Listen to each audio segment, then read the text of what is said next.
দীর্ঘ প্রতীক্ষার অবসান ঘটিয়ে অবশেষে এই বছরই প্রেক্ষাগৃহে আসছে শাকিব খান অভিনীত বহুল আলোচিত সিনেমা সোলজার। সিনেমাটির বাকি অংশের শুটিং শেষ করতে চলতি মাসেই থাইল্যান্ডের রাজধানী ব্যাংককে যাচ্ছেন নির্মাতা সাকিব ফাহাদ এবং তার টিম। গত বছর প্রকাশিত মোশন পোস্টারে সোলজারের গল্পের আভাস দেওয়া হয়েছিল। দুর্নীতি এবং সিন্ডিকেটের বিরুদ্ধে একজন সাধারণ মানুষের সংগ্রামের কাহিনী নিয়ে নির্মিত এই ছবিতে এক ভিন্ন রূপে দেখা যাবে শাকিব খানকে। সিনেমাটিতে শাকিব খানের সঙ্গে অভিনয় করেছেন তানজিন তিশা এবং জান্নাতুল ফেরদৌস ঐশী। আরও রয়েছেন তারিক আনাম খান, তৌকির আহমেদ সহ আরও অনেকেই।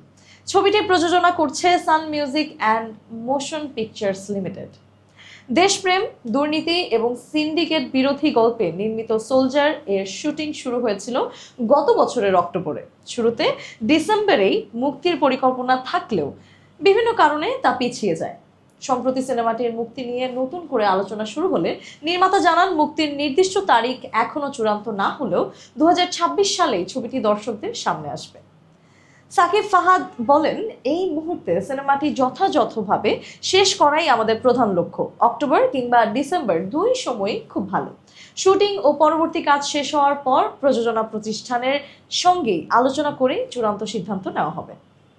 ঈদ ছাড়া অন্য সময়ে শাকিব খানের সিনেমা মুক্তির দেওয়ার পরিকল্পনা নিয়েও কথা বলেন নির্মাতা। তার ভাষ্য, ভালো সিনেমা সারা বছর মুক্তি পাওয়া প্রয়োজন। দর্শক এবং হল মালিকদের সেই প্রত্যাশার কথা মাথায় রেখেই আমরা ভিন্ন সময়ে সিনেমাটি মুক্তির কথা ভাবছি। নির্মাতা জানান, গত বছরই অধিকাংশ দৃশ্যের শুটিং সম্পন্ন হয়েছে।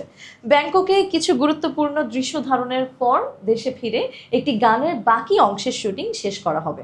এরপরই ক্যামেরা ক্লোজড হবে।